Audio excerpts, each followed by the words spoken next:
Hi guys, welcome back. In this video, I will present to you the better version of Flicker Strike as compared to my previous Ascendant Flicker Strike guide. So for those of you that have followed my Ascendant Flicker Strike guide, you can and you should change into this version instead because it has faster zoom and better damage scaling. And it also allows you to transit into the medium budget version as well. So previously I created the Ascendant Flicker Strike guide. It's actually for my friend, and then I was thinking why not just post it as well to all of you guys that actually want to play Flicker Strike. Okay, so now I've actually found the better version of the build, and I've actually done up the medium budget as well. So do bear in mind, if you already have the currency to transit into the medium budget version, which costs about 50 exalts, please watch that video guide instead.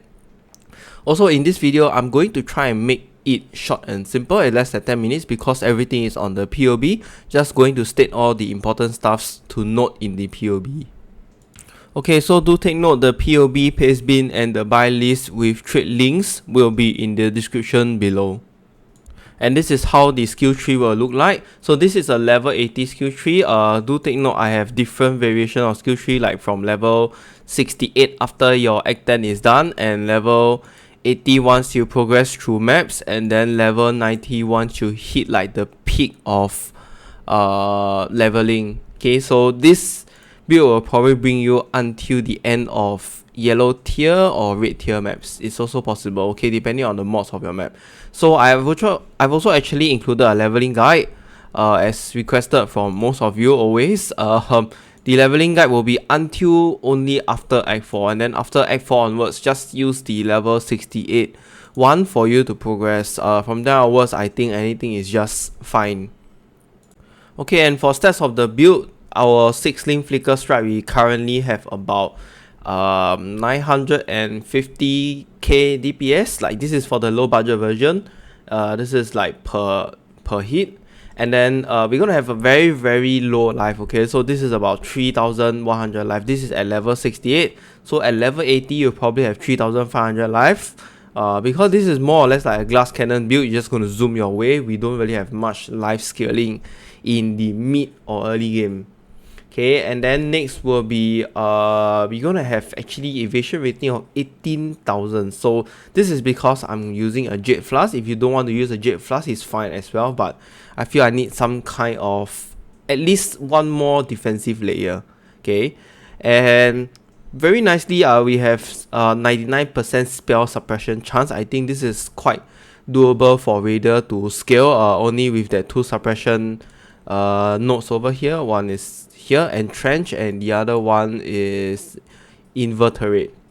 Okay, so with that, yeah, total including your war chief and protector, we actually gonna have about 1.4k DPS. Okay, so but in terms of mapping wise, we're just gonna have 1 million, about 1 million damage. So just now I was at the level 68.3. And for our skill gems, do take note for my 6-link Flicker Strike, there's actually 7 gems over here. Okay, so basically when you are doing mapping, you want to use melee splash. It kind of clear very fast, and then when you are doing bosses like conqueror bosses or any other kind of bosses, okay, I don't think this can do Cyrus, but yeah, those kind of bosses, change your melee splash into elemental damage with attacks. You're gonna have much more DPS because we don't need a melee splash, so do take note of that. And this is the DPS for like normal mobs. So actually, if you were to change to like standard bosses, you're gonna have like 1.2 M DPS only. Okay, so do take note, Shaper Guardian is much more difficult, so your damage is going to scale lesser. Okay, otherwise, yeah, you're going to have about it's supposed to be about 1 M like that. Yeah, here, 1 M DPS. Okay, and then double totems with multiple totem support.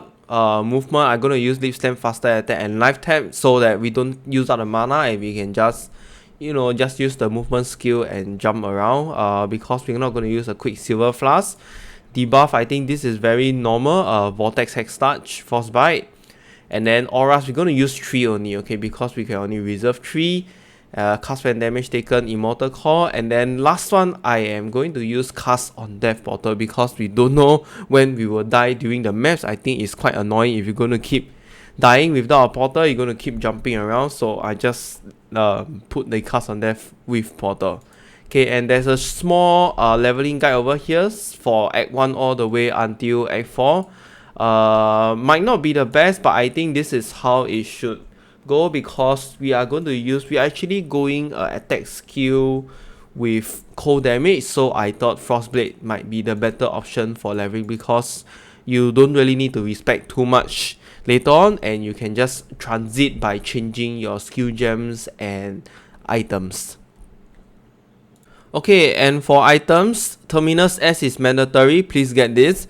So try to get as high crit chance as possible. So the sword has 50 to 75, I think 70 or 70 to 75 will be fine. And then gloves also do use the Hrim Sorrow because we are going to convert our physical damage to cold damage. And Dark Wave Vectors is kind of mandatory as well because you have +1 to maximum frenzy charge. The rest of the items are just rare items with life resistance and stats. Okay, so your rings will have stats with strength and then you have crafted strength and intelligence. Okay, and for our flask, I'm just going to use diamond flask for crit chance, silver flask for onslaught, jade flask for evasion. Okay, so if you don't want to use jade flask, you can always use a sulfur flask instead. And then Aziri Promise, this is a cheap damage and lifesteal flask with chaos resistance. And then because I have one socket, I'm just going to put one Crimson Jewel with life and critical strike multiplier. I think this costs a few chaos only, so it is not expensive. Okay, I will go quickly over with the Q&A session. So first, how much does this build cost? This build costs about 50 chaos only. It's really very cheap. Because this is just a low budget version. Yeah, and it doesn't really cost so much because I never take into consideration of skill gems. You should just level up the skill gems as per normal when you buy it from the NPC. Okay, and next question, how far can this build take you? I will say this build can take you all the way until red tier maps. It is sufficient enough, but you might struggle a little bit with red tier maps because of survivability. They might hit you when you are flickering, and then you might take a little bit of damage, and some of the mobs can actually one-shot you because of how low our life is. Okay, so is this build able to do Cyrus 8? Definitely no.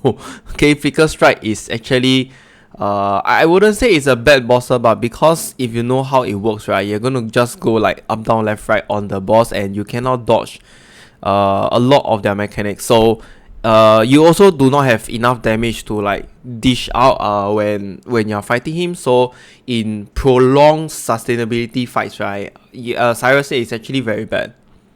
Okay, and this is the most common question. So sometimes when I flicker, I just stop randomly. So what is causing it? There are a lot of aspects to this question. So first of all, it might be mana problems when you are like still low level, and then you do not have enough mana to keep using your Flicker Strike. Okay, because you have cast when damage taken as well and other skills. So how do I solve the mana problem, right, for low level is just get an enduring mana flask. Okay, the enduring mana flask is actually here. Let me just do a quick one. I will craft one for you. So yeah, enduring here. Okay, so enduring mana flask will be reduced amount recovered, but the flask effect is not removed when unreserved mana is filled, and flask effect does not kill, which means your mana will always constantly be recovering. Okay, you will constantly be regenerating over 7 seconds regardless whether your mana is full or not. So this will help you to sustain your mana charges. Okay, and yeah, another problem is your crits are not high enough. Okay, so when at low level, your critical strike chance might not be high enough, and you might not be generating enough frenzy charges. So do take note that the frenzy charges generation works better after level 68. Okay, next question, will you be doing a medium budget build for this? The answer is yes. I have actually already done the medium budget version, so look out for my next video. After this, I will be doing one straight right after this for the medium budget version, and it's gonna cost around 50 exots. Okay, that comes to the end of my build guide. If you have any other questions, you can come over to my Discord channel and ask me. Otherwise, you can leave your comments below and I will try to reply you. Otherwise, yeah, this is just the low budget version. Enjoy flickering. I think it is still by far one of the fastest builds to clear your maps and like clear packs of mobs. Okay, nothing can really beat this build. Okay, other than that, thank you for watching. Do remember to hit the like and subscribe button, and I will see you in the next video. Bye!